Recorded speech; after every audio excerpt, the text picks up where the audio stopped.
par-ci, par-là, vous connaissez très bien que la ville de Dakar avec l'embouteillage, c'est pas aussi si facile que ça. Nous vous remercions d'être venus aussi nombreux pour notre conférence de presse relative à l'élection présidentielle du 24 mars 2024. Chers invités, vous êtes les bienvenus. Les journalistes, vous avez effectué le déplacement aussi en un grand nombre. Ceci témoigne l'importance que vous accordez à cette conférence de presse. Excellence, monsieur l'ambassadeur, monsieur les ambassadeurs et les représentants des ambassadeurs, je suis très fier, très content d'être en face de mon ambassadeur, l'ambassadeur du Cameroun, son excellence Wentonga, qui est le doyen des corps diplomatiques, sauf si je me suis trompé. Vraiment, je suis très ravi. Soyez les bienvenus. Soyez les bienvenus. En patois ici, on dit bonjour Nagadef. Donc bonjour tout le monde. Sans plus tarder, nous allons vous livrer dans notre communiqué préliminaire.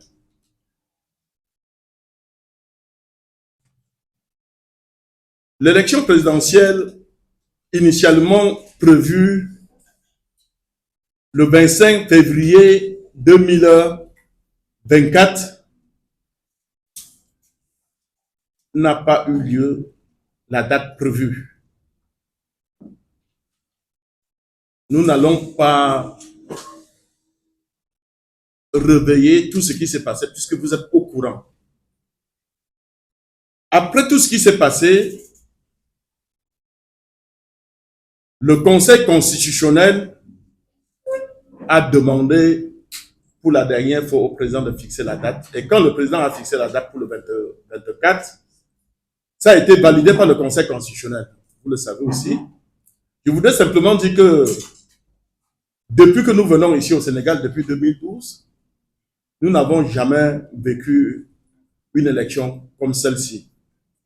Parce qu'à la veille de la campagne, le président a jugé qu'il fallait reporter donc l'élection. Alors, nous ne sommes pas restés à attendre le jour J pour s'amener au Sénégal. Nous avons effectué une mission, une longue mission, depuis le 9 février. Nous sommes arrivés ici, nous étions au nombre de 3. Après, les autres sont rentrés. Et le fait de rester nous a permis de comprendre au moins ce qui se passe. D'où nous avons rencontré les membres de la société civile sénégalaise. Nous avons rencontré les dignitaires religieux. Nous avons aussi rencontré un certain nombre des militants des partis politiques. Nous sommes allés aussi dans des quartiers favorables à l'opposition. Bon, je ne sais pas, à Ouakam, à Liberté 6, ici même à Dakar et autres. Et nous sommes restés et suivre pas à pas ce qui se passait. Le dialogue national dont vous avez tous vécu, soit en direct, soit dans les médias, a été convoqué par le président de la République avec l'intention d'apaiser les tensions pour que l'élection se passe de façon transparente et surtout dans un climat paisible. L'ensemble de tout ce qui a été fait a participé à ce que l'élection du 24 mars se passe dans de très bonnes conditions. Nous-mêmes qui avions beaucoup d'expérience sur le continent, parce que ça me fait aujourd'hui 32 ans sur le continent, avec plus de 129 élections dans 38 pays, on a pris peur que, mais comment est-ce que le Sénégal peut vouloir glisser, et ça serait du jamais vu. Mais ce peuple s'est ressaisi, montré encore aux yeux de la communauté internationale, de la CEDEAO, de l'Union africaine, de son peuple, qui sont matures, politiquement parlant, et l'élection du 24 mars a surpris presque tout le monde, parce que ça a été bien organisé. D'ailleurs, par rapport à toutes les élections depuis 2012 jusqu'à aujourd'hui, nous n'avons jamais manqué d'élection. Et au soir, les résultats tombaient déjà. Et même pas 48 heures, le candidat du pouvoir a tenu une conférence de presse pour reconnaître sa défaite et féliciter son challenger. Et ce n'est pas donné à tout le monde de le faire, et surtout dans nos pays africains. Et ça reste encore à féliciter. Le président de la République, qui avait la possibilité d'être candidat, s'est retiré tout juste parce que c'est un homme de paix. Et au nom de cette paix, il s'est retiré pour que les choses se passent dans la tranquillité. Donc, je voudrais dire que la coordination des experts électoraux africains est une coordination circonstancielle qui regroupe des experts électoraux africains des différents pays. Donc, nous étions au nombre de 27 et que nous avons déployé nos observateurs dans les différentes régions du pays. Donc, sans plus tarder, avec votre permission, je vais vous livrer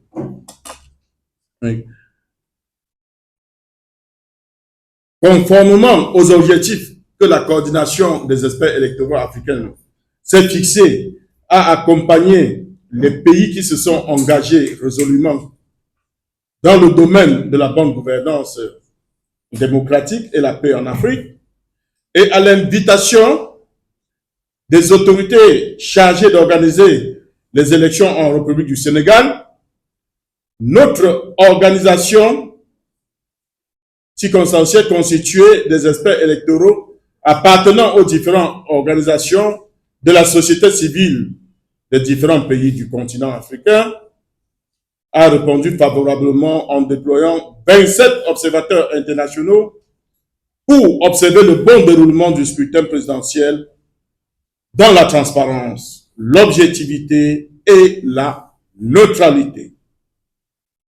La mission d'observation électorale de la coordination des experts électoraux africains a couvert 424 bureaux de vote le jour du scrutin sous la conduite de M. Jean-Marie Gondi Banganté, de nationalité camerounaise, expert électoral.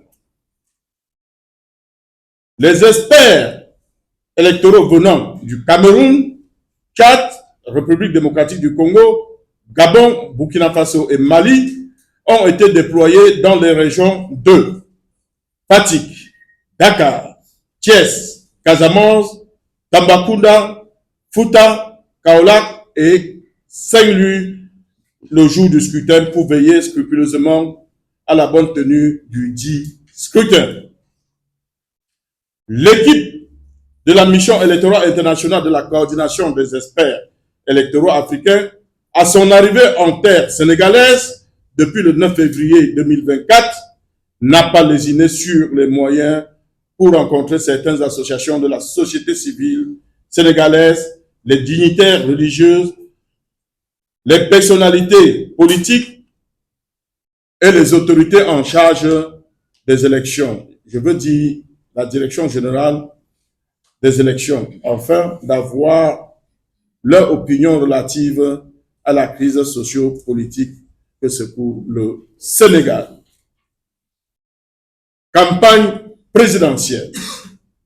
La campagne présidentielle qui a duré 2 semaines au lieu de 3 a permis aux 17 candidats de décliner leur projet de société à leurs militants et sympathisants dans un climat paisible, fraternel et convivial, à l'exception de certains leaders politiques de l'opposition qui tenaient parfois des propos discutoires, pas de nature à apaiser le climat social et politique. le jour du scrutin, l'accessibilité et l'heure d'ouverture de bureaux de vote. Tous les bureaux de vote et centres de vote étaient accessibles, du moins ceux dont nous avons visité. Tous les bureaux de vote ont ouvert à l'heure indiquée par la loi électorale en présence de tous les membres du bureau de vote, à l'exception de quelques-uns qui ont ouvert avec un retard allant de 10 à 30 minutes. Le secret de vote. Les membres de bureau de vote et qualité de matériel électoral. Tous les membres du bureau de vote ont été bien formés et maîtrisés dans le mécanisme et procédure de vote. Le matériel électoral présent dans tous les bureaux de vote visités en nombre suffisant et de bonne facture.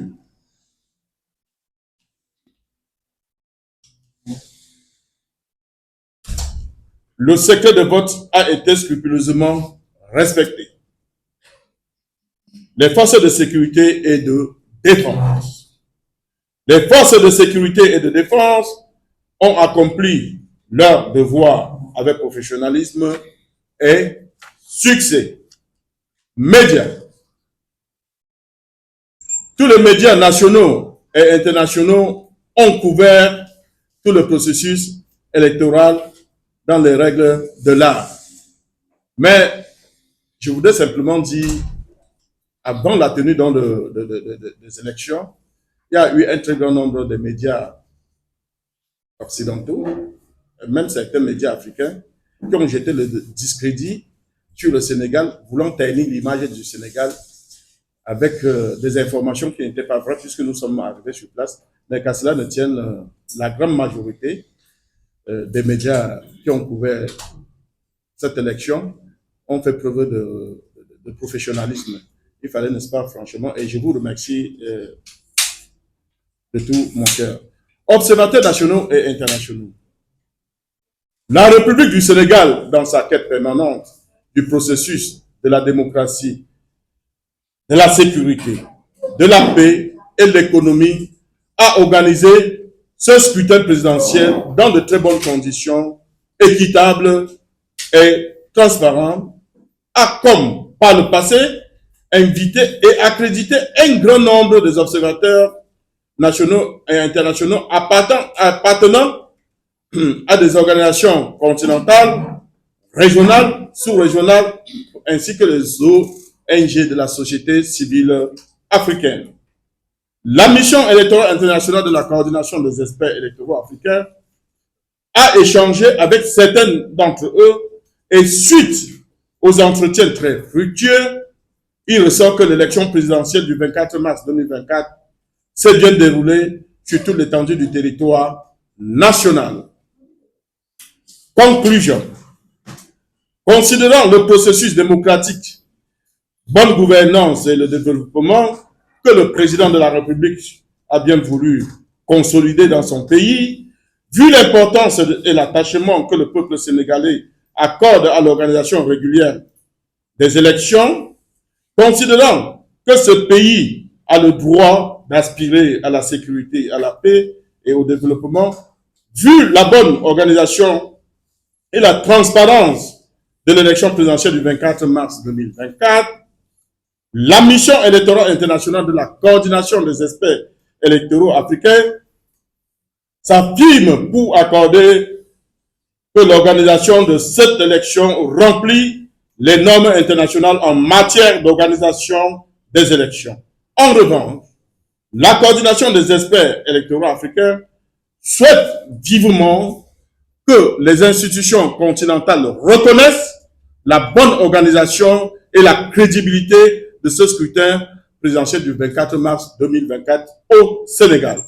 Nonobstant quelques manquements suscités qui ne sont pas de nature à mettre en cause le bon déroulement global du dit scrutin, la coordination des experts électoraux africains valide la bonne organisation, la transparence et la crédibilité de l'élection présidentielle du 24 mars 2024 au Sénégal. Recommandation. En vue d'organiser les échéances électorales en République du Sénégal, la mission électorale de la coordination des experts électoraux africains propose les points suivants. Mettre à la disposition des observateurs nationaux et internationaux attend des textes régissant les élections. Confectionner les badges d'observateurs abordant les photos ainsi que le nom et prénom de l'observateur. Confectionner le bulletin unique. Ça veut dire les 19 candidats peuvent être sur un bulletin unique, permettant et facilitant qu'on gagne en temps et que chacun vote. Parce que beaucoup de bulletins, ça favorise aussi les votes blancs. Voilà pourquoi nous on les conseille. Appel. Considérant la tradition démocratique en République du Sénégal, tenant compte du vote massif du peuple sénégalais qui est sorti tôt pour accomplir leurs devoirs citoyens dans la transparence, la quiétude et dans un climat paisible. La mission internationale de la coordination des experts électoraux africains lance un appel solennel aux partis politiques. La société civile est enfin le peuple de la République du Sénégal de rester serein et calme pour attendre la proclamation officielle des résultats par les institutions habilitées.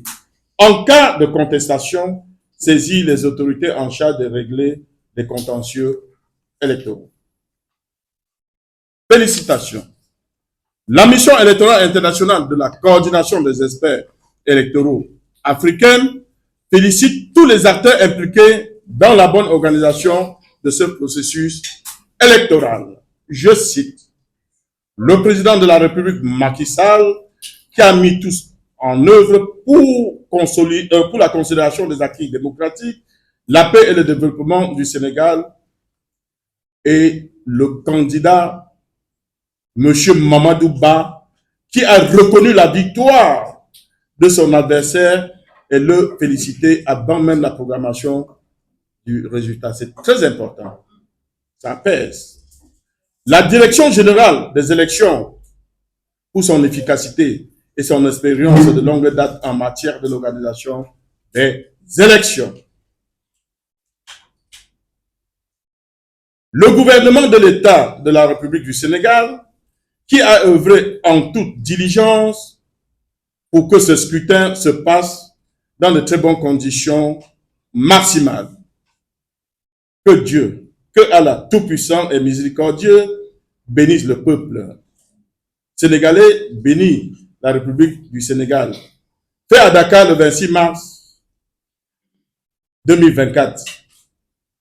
Je vous remercie infiniment de votre attention particulière.